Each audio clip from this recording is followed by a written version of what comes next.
오늘 함께 은혜 나누신 말씀 히브리서 12장 12절로 14절의 말씀입니다.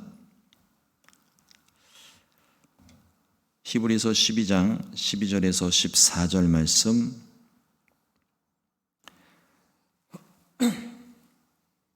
같이 한 목소리로 합독하겠습니다. 그러므로 피곤한 손과 연약한 무릎을 일으켜 세우고 너희 발을 위하여 곧은 길을 만들어 저는 다리로 하여금 어그러지지 않고 고침을 받게 하라. 모든 사람과 더불어 화평함과 거룩함을 따르라. 이것이 없이는 아무도 주를 보지 못하리라. 아멘. 오늘 함께 봉독한 히브리서 12장 12절로 14절의 말씀을 가지고 하나님의 은혜를 회복하는 방법이라는 제목으로 함께 말씀의 은혜를 나누겠습니다. 오늘 함께 나누는 말씀이 하나님의 은혜를 회복하는 절대적인 방법을 말하는 것이 아니라 하나님의 은혜를 그 상황 가운데서 하나님의 은혜로 회복하는 방법 중에 하나를 오늘 그 본문 말씀에서 말씀하고 있기 때문에 오늘 그 은혜를 나누려고 합니다. 우리가 신앙생활을 하다 보면 내 의지와는 상관없이 원치 않는 일에 휘말려서 때로는 상처를 받기도 하고 때로는 상처를 주기도 하고 또 기대하고 바라던 일들이 이루어지지 않아서 낙심할 때도 있고 사람에게 실망하여 하거나 또 교회의 방향이 자신과 맞지 않을 때가 생깁니다. 그러면 지금까지 잘 지켜오던 그 믿음이 어느 순간에 마음이 훅 가라앉을 때가 있습니다. 이 마음이 한번 가라앉고 나면 그렇게 평소에 은혜가 되던 말씀도요 전혀 은혜가 되지 않고 어떤 말씀에도 귀에 들어오지 않고 또 감사와 기쁨 대신은 원망과 불평, 비난이 생기기도 합니다. 특별히 히브리서 안에 이 히브리서의 대상들을 생각을 해볼 때 유대교에서 그리스도로 개종했던 사람들 중에 일부가 다시 유대교로 돌아가려 하는 사람들이 있었다고 합니다. 정확히 어떤 이유에서인지는 알 수 없지만 히브리서 12장 전반부의 말씀들을 가만히 묵상을 해보면 낙심과 인내, 징계와 책망에 대한 말씀들이 히브리서 12장 전반부에 주를 이루고 있습니다.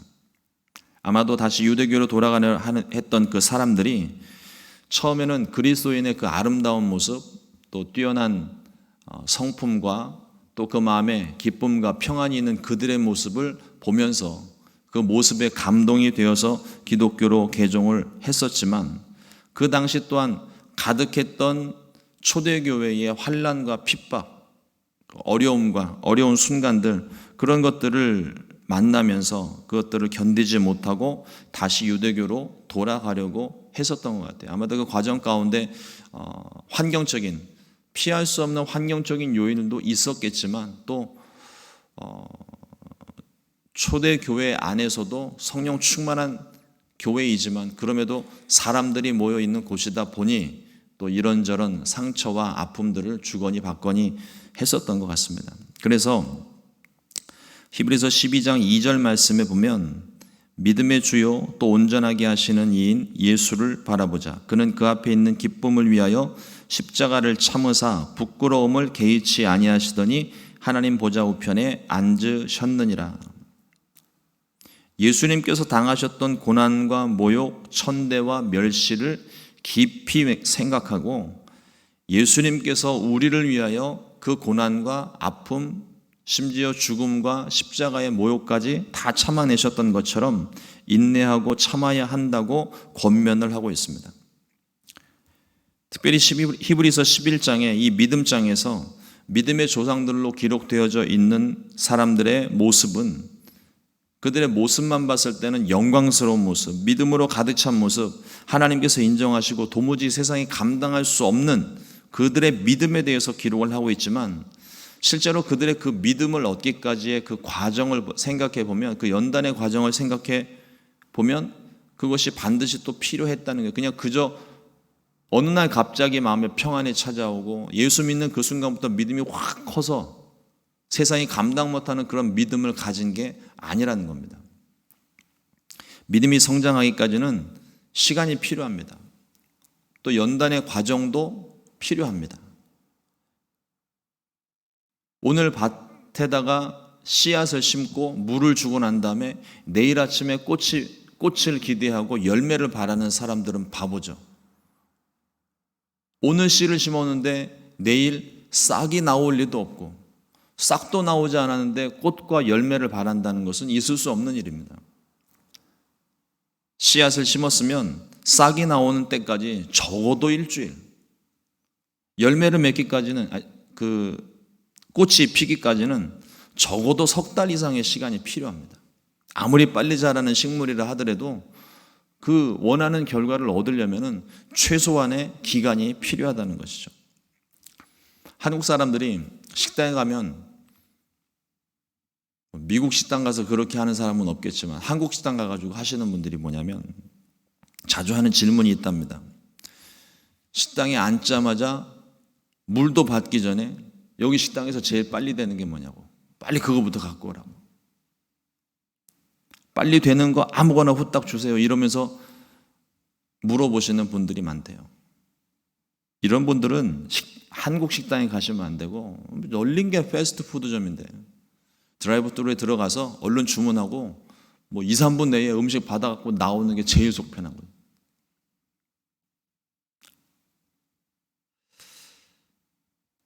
신앙생활하면서 우리가 문제가 있어서 기도를 시작하게 되면 기도 응답을 빨리 받고 싶은 그 간절한 마음은 우리가 충분히 이해를 하는데 서두르면 안 됩니다. 기다리고 인내하고 참고 견디는 것이 이게 신앙생활인 것 같아요. 처음에는 은혜를 경험하고 주의 사랑에 감동해서 무슨 말씀을 들어도 은혜가 되고 눈물이 나고 하루 종일 찬양을 듣다가도 시간이 예수 믿은지 시간이 조금 흐른 후에 신앙생활을 어느 정도 경험하고 난 다음에 교회 안에서 이런 일들 저런 일들 경험하고 또 예수 믿는 것 때문에 어려움을 당하거나 또 고난을 당하기 시작하면 때로는 우리의 마음이 늘 평안하고 좋은 것만이 아니라 낙심이 들 때도 있고 영적인 침체에 빠질 때도 있습니다. 때로는 이런 시간이 연단의 과정 속에 필요할 때도 있지만 그렇다고 해서 그 연단에 또 마음이 낙심된 그 상태가 너무 오래 길어지면 또 안 돼요. 어떻게 해야 우리가 이 영적인 침체를 극복하고 다시 은혜를 회복할 수 있을까요? 첫 번째로 자신을 정확하게 돌아보아야 합니다. 히브리서 12장 12절로 13절의 말씀을 보면 그러므로 피곤한 손과 연약한 무릎을 일으켜 세우고 너희 밭을 위하여 곧은 길을 만들어 저는 다리로 하여금 어그러지지 않고 고침을 받게 하라. 피곤한 손과 연약한 무릎은 낙심된 상태를 말하는 거예요. 마음에 낙심이 되면은요, 세상 모든 일이 다 귀찮아요. 늘 습관처럼 가던 그 길도, 예배하러 오는 이 시간들도 낙심이 되면 은혜가 되지 않으니까, 또 무슨 말씀을 들어도 은혜를 받지 못하니까 그냥 이 앉아있는 시간이 괴롭고 귀찮고 자꾸만 그 길을 멈추려 하는 일들이 생깁니다. 손과 발이 움직이지도 않고 또 움직이고 싶지도 않습니다. 전에 사역을 하던 중에 이 좀처럼 변하지 않는 환경 때문에 제 마음 가운데 낙심이 한번 크게 온 적이 있어요. 한 번이 아니라 여러 번 있었죠. 계획했던 대로 되는 것도 없었고 생각지도 않은 일들 때문에 마음은 늘 분주하고 교회는 무슨 일을 해도 요지부동이고 그러다 보니 정말 아무것도 하기가 싫더라고요. 전에 한국에서 사역을 제가 미국에 와서 초창기에 많이 했던 말 중에 하나가 뭐냐면 한국에서 사역을 할 때는 그래도 나름 큰 교회에서 사역을 하다 보니까 그 안에 조직이라는 게 있잖아요. 교회가 어느 정도 이상 규모 이상 커지게 되면은요, 한 사람의 리더십이 아니라 그냥 시스템이 굴러가요. 누가 와도 그 시스템이 굴러가게끔 되어져 있습니다. 근데 거기서 사역을 하면서 많은 사람들과 함께 많은 일들을 하다 보니까 그냥 그 당시 큰 목사님 밑에서 사역을 하면서 무슨 말을 해도요, 다 되는 거예요. 그때는 제가 능력이 많은 줄 알았어요. 무슨 말을 해도 다 되니까. 그러다가 이민을 와서 이제 개인 목회를 시작을 하면서 무슨 짓을 해도 안 되더라고요. 뭐 지지고 볶고 흔들어도 꿈쩍도 안 하는 거예요. 그러니까 이 마음이, 그러니까 그 전에는 말 한마디면 적어도 한두 달 이내에 그 모든 일들이 다 이루어졌던 경험이 있으니까 아무것도 되지 않는 그 환경을 자꾸 마주치다 보니까 이 마음이 점점 가라앉는 거예요. 그 전까지는 막 뭐랄까요, 이게 표현하기가 참 어려운데 막 이렇게 대접받고 사람들이 인정해주는 그런 상황 속에 있다가 왔는데 아무도 인정해 주지도 않고 되는 건 하나도 없고, 세상에서 제일 큰 교회에 있다가 세상 제일 작은 교회로 오니까 모든 게 다 그냥 막 다 무너지는 것 같은 거예요. 정말 나중에는 아무것도 하기가 싫더라고요. 시간이 오래 가다 보니까 심지어는 기도도 안 나오고 새벽에 성전에 홀로 앉아서 멍하니 앉아서 십자가만 바라보는 시간이 점점 늘어나는 거예요. 그러다가 한 목회자 모임에 참석을 하게 됐는데 그 목사님들과 함께 이야기를 나누면서 자신들의 경험담을 얘기를 먼저 해주는 거죠. 먼저 경험하신 분들의 경험을 이야기를 해주면서 목회적인 스트레스에 대한 부분을 말씀을 하셨습니다. 목회자들의 스트레스를 정확하게 진단을 하고 그 스트레스를 푸는 방법에 대해서 서로 경험했던 거, 자기가 스트레스를 푸는 방법들을 서로 이야기를 하기 시작했습니다.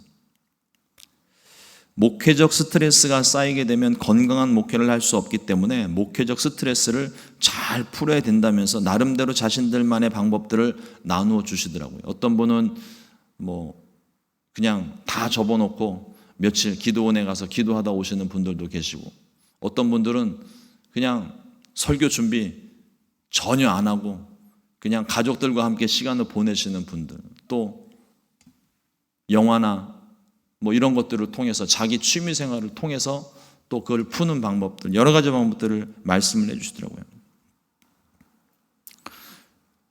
저는 뭘 할 게 없더라고요. 그래서 일단은 스트레스 받는 거를 좀 가라앉히려고 이런저런 일을 하다가 마침 그때에 교회 건물에 좀 문제가 생겼어요. 재정적인 형편은 별로 좋지 않으니까 그 일 때문에 교회를 어쩔 수 없이 한 번도 해보지도 않은 교회 수리라는 것을 처음 시작을 했습니다. 나중에 알은 사실이지만 이민교회 목사님들은 거의 대부분 다 목수세요. 웬만한 건물들은 본인들이 알아서 다 고치는. 그래서 이제 저도 그 일에 의지와는 상관없이 동참을 하게 되는데, 하다 보니까 마음이 너무 편안해지는 거예요. 일단은 주의 성전을 제가 고칠 수 있다는 거에 대한 자부심도 생기고, 돈도 절약하니까 좋고, 그리고 그 일을 하는 동안에 그 일에 집중되고 빠져들게 되니까 스트레스를 받지 않는 거예요. 그것이 처음에는 교회에서 시작을 하더니 집으로 옮겨가고 웬만한 건 손으로 다 이제 하기 시작하더라고요. 그리고 또 하나는 아내가 그 당시 이제 일을 하기 시작을 했는데, 출근을 하고 나면 아침에야 뭐 조금 늦게 출근을 하고 양해가 되지만 오후에는 아이들 라이드 시간이 보통 3시 정도쯤 되잖아요. 픽업을 해야 되는데 아내가 회사에서 나와서 픽업하기는 좀 그렇고, 그 당시 시간적으로 훨씬 자유로웠던 제가 픽업을 가는 겁니다. 픽업하고 아내가 퇴근할 때까지는 제가 아이들을 보는 거죠. 그러다 보니 아이들 학교 끝나고 오면 간식거리라도 뭐 해줘야 되고, 사먹이는 것도 하루 이틀이지. 이제 간식거리를 챙겨주다 보니까 조금 간식 만들기 시작하고 저녁 준비하고, 그러면서 이게 또 요리에 또 재미가 붙은 거예요. 시간이 한참 흐르고 난 다음에 제가 왜 마음이 평안해졌는가 생각을 해보니까 건물을 수리하는 것과 음식을 하는 것과 잔디를 깎는 건 내 맘대로 되더라고요.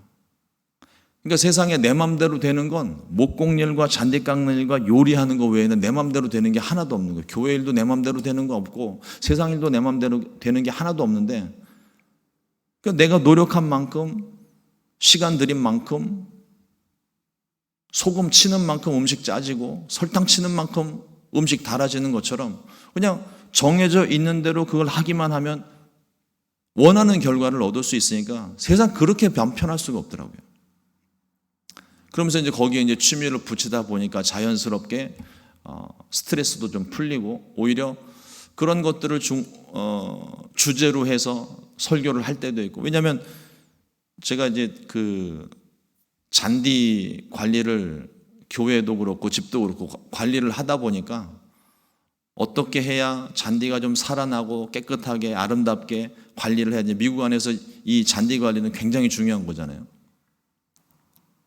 그러니까 그걸 가지고 하다 보니까 나름대로 제 나름대로 그 풀었던 것들이 잔디 관리를 하면서 우리 안에 하나님 나라가 임했지 않습니까? 얼마 전에 조금 이제 시간이 지나면은 제가 하나님 나라 정원 가꾸기라는 주제로 또 이렇게 말씀을 좀 나누기도 할 텐데, 우리 안에 하나님 나라가 임했고 여기가 하나님의 집이면 하나님의 집에도 잔디밭이 필요할 거 아니에요.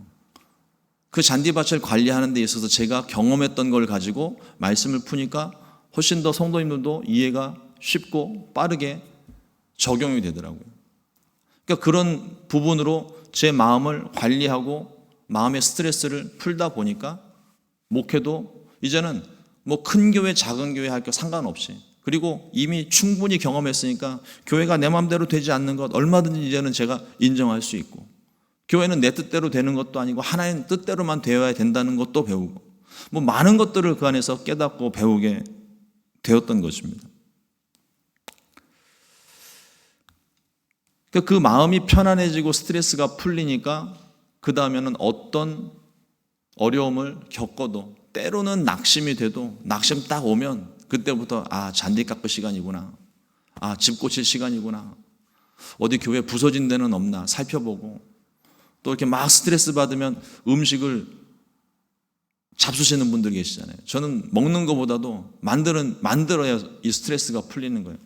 속상한 일 있으면 고춧가루 확 뿌려가면서, 그렇게 하면서 어려웠던 순간들을, 또 낙심됐던 시간들을 버티고 헤쳐나왔던 것 같습니다. 우리 자신을 잘 살펴야 됩니다. 내 마음의 상태가 어떠한지. 때로는 내 마음이 낙심이 되어져 있는데도 내가 낙심되어져 있는 걸 모를 때가 있어요. 오늘 말씀에 있는 것처럼 이미 마음이 기울어지고 어그러진 거예요. 분명 나는 저는 다리를 가지고 있는데, 내 마음의 다리가 지금 절고 있는데, 그거 내 자신을 확인을 하지 못하면, 깨닫지 못하면 내가 절고 있는데도 절고 있는지 모르게 됩니다. 똑바로 걸을 수 없는 거죠. 늘 그렇게 걸어왔기 때문에 그냥 그렇게 기울어진 채로 가는 것이 맞는 줄 알고 그냥 거기에 묻혀서 살 수 있습니다. 우리 자신을 더욱더 정확히 진단을 할 수 있어야 되는 거예요. 아픈 곳을 알아야, 정확하게 알아야 치료도 할 수 있습니다. 어디가 어긋났는지, 어디가 기울었는지, 어디가 편협된 생각을 가지고 있는지, 어느 곳으로 치우쳐져 있는지 정확하게 볼 수 있어야 바로 세울 수도 있는 거예요. 그러려면 가장 먼저 내 자신과 친해져야 됩니다. 자기 자신을 용서하고 용납할 수 있어야 돼요. 우리 자신에 대해 너무 엄격한 나머지 내 자신과 친하지 못하니까 내 자신을 관리하고 내 자신을 직면하는 일에 사람들이 많이 어색해합니다. 그리고 인색해요. 내 자신에 대해서 너무 철저하고 실수를 용납하지 못하시는 것 같아요. 사람이요, 실수할 수 있어요. 실수하니까 사람이에요. 완벽하다면, 내가 완벽하면은요, 이 교만이 하나님 수준으로 올라갑니다. 때로는 우리가 실수하는 것도 은혜인 거예요. 나의 부족함을 깨달을 수 있는 은혜. 그 시간이 반드시 필요한 겁니다. 근데 우리는 그 실수조차를 용납하지를 못해요. 우리 저희 어르신들 늘 습관처럼 하시는 말씀 있잖아요. 내가 전에는 안 그랬는데, 그렇죠? 전에는 안 그러셨죠. 근데 지금은 그런 거예요. 우리가 이거를 받아들여야 그 다음을 우리가 준비할 수 있는 거거든요. 무엇보다도 우리는요, 우리 자신을 볼 때 이거 하나 꼭 기억하세요. 주님이 우리를 사랑하셨습니다. 자신의 생명을 내던질 만큼 우리를 그렇게 사랑하신 존재들이에요. 세상 사람들이 다 무시를 해도요, 하나님은 우리를 절대로 무시하지 않습니다. 주님이 자신의 생명을 주고 살리신 생명입니다. 다른 사람들도 나를 함부로 할 수 없겠지만 나도 나 자신을 함부로 하면 안 돼요. 주님이 사랑하시는 내 자신이기 때문에.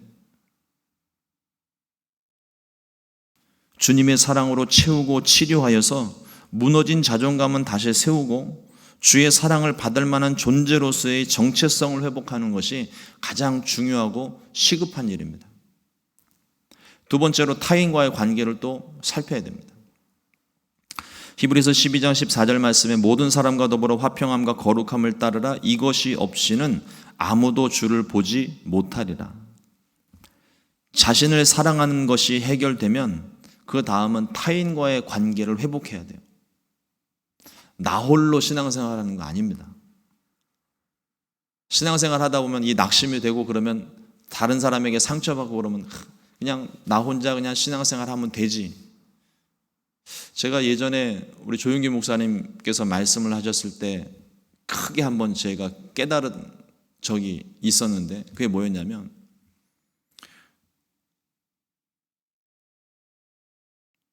우리 이제 그 바베큐 그릴 같은 거 하게 되면은 차콜이나 또 숯을 이렇게 피우잖아요. 이게 같이 몰려 있을 때는요, 불이 확 붙어서 잘 꺼지지가 않아요. 근데 그 불 붙어 있는 차콜 중에 하나를 딱 떼서 옆에다 따로 놔두면요, 이 불은 아직도 활활 타고 있는데 이건 금방 식어버려요. 우리 신앙생활도 마찬가지입니다. 나 홀로 신앙생활을 할 수 있어요. 하지만 한계가 있습니다. 그리고 살다 보면 이런 일 저런 일 어려운 일 만나게 되는데 그때 그 믿음, 낙심된 마음을 나 혼자 일으킬 수 있는 경우가 많지 않아요. 나 자신을 돌아보는 건 내가 할 수 있지만 그러나 이 무너진 마음 또 여러 가지 환경적인 요인들을 뚫고 나오는 데는 반드시 공동체가 필요합니다. 옆에서 같이 기도해 주는 사람이 필요하고요. 넘어진 사람 일으켜 세워주는 사람이 필요하고요. 또 어떤 경우는 자신의 경험담을 통하여서 위로와 격려를 해줄 수 있는 사람들 필요하고요. 영적으로 또 바른 길을 지도할 수 있는 목자도 필요하고요. 반드시 필요한 겁니다. 근데 우리는 마음에 상처가 되고 어떤 낙심되는 일이 생기면 내 안에 그냥 스스로 나를 가둬버리고 다른 사람과의 모든 관계를 다 끊어버리고 그냥 나는 나 홀로 신앙생활 해야지. 그럴 때도 있지만 그러나 반드시 그런 것이 아니라 공동체가 필요하다. 그래서 하나님이 우리를 홀로 두지 않으시고 아담에게는 하와를 두시고 한 개인에게는 교회를 세우시고 공동체를 이루게 하신 거예요. 자기 자신을 사랑하지 못하면서 타인과의 관계 회복을 시도하면 상대에게 상처를 주든지 아니면 거꾸로 상대에게 종속되고 맙니다. 모든 사람과 더불어 화평하라고 말씀을 하시는데 세상 모든 사람들을 다 말하는 것이기는 하지만 그들의 죄까지 용납하고 받아주는 관계는 아닙니다. 죄는 단호하게 거부하되 믿지 않는 한 사람, 죄 가운데 방황하는 한 사람을 얻기 위해 할 수 있는 대로 모든 관계를 어렵게 만들지 말라는 거예요. 그러나 복음에 반하거나 비진리를 외치는 사람들에게는 정확한 진리를 내가 가지고 진리를 가르치고 선포할 수도 있어야 됩니다. 착한 사람 컴플렉스라는 것이 있어요. 다른 사람에게 해를 주지 않으려고 하고 나는 늘 착한 사람으로 인정받고 싶어하는 욕구입니다. 거기에 갇혀있는 사람이에요. 모든 사람들에게 착해야만 한다는 강박관념을 가지고 있습니다.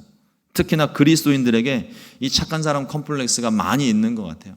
예수 믿으니까 다 참아내야 되고, 예수 믿으니까 무조건 착하게 보여야 되고. 그러나 그리스도인들은 모든 사람들에게 착한 사람이 아니라 바르고 정직한 사람이 되어야 됩니다. 어긋난 것들에 대하여서 우리가 그저 착한 사람이니까 그냥 다 수용하는 것이 아니라, 비진리와 또 복음에 반하는 일들을 말하게 될 때는 아닌 것은 아니라고 이야기를 해주고, 옳지 않은 일들에 대해서는 바른 말을 해줄 수 있는 바르고 정직하고 의로운 사람이 그리스도인입니다. 그러려면 하나님의 거룩하심을 닮아야 돼요. 이 거룩함을 우리가 어떤 홀로 이게 뭐 신비롭고 성스럽고 뭐 이런 것들을 생각하기 쉬운데, 단어 자체의 의미는요, 구별됨입니다. 구별됨. 구별하다. 분리가 아니에요. 구별하는 거예요.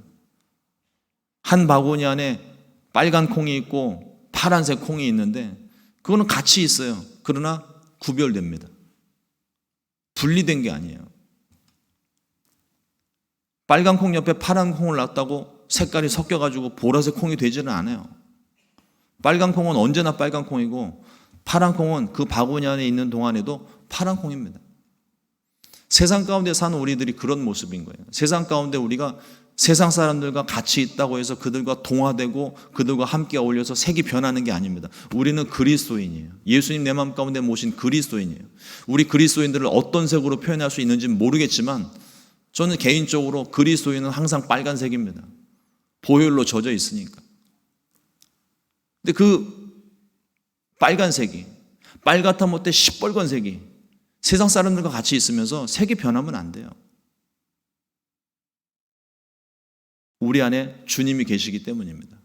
말씀이 있기 때문입니다. 진리가 있기 때문이에요.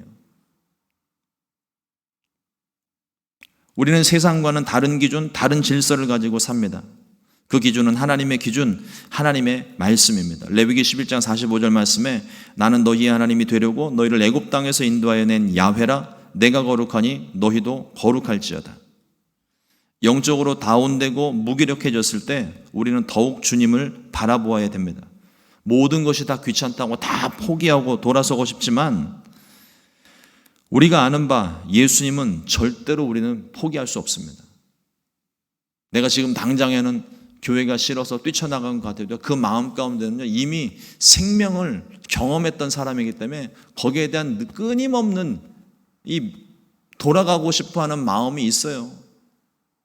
그러나 지금 자기 욕심을 주체하지 못해서 세상 쾌락과 또 그런 것들에 휩쓸리다 보니까 지금은 방황을 하고 있지만 하나님께서 언젠가 그들을 부르실 거라는 확신이 있습니다.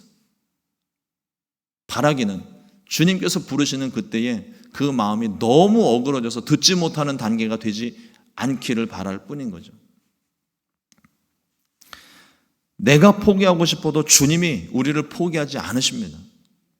어떤 방법으로든 우리를 찾아와서 위로하시며 격려하시고 다시금 은혜의 자리 앞에 우리를 앉히시는 분이십니다.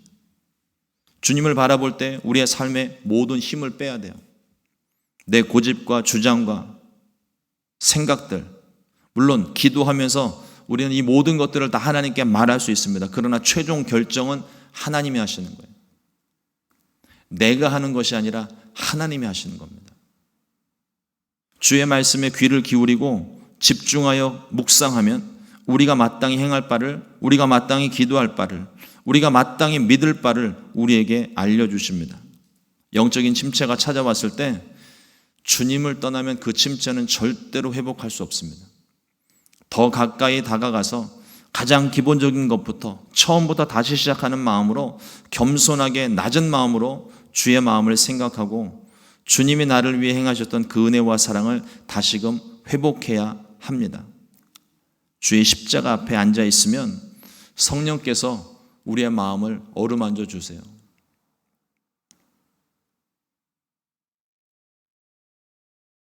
의심이 들거들랑 성전 앞에 아무 말 하지 말고 그냥 앉아만 계셔 보세요.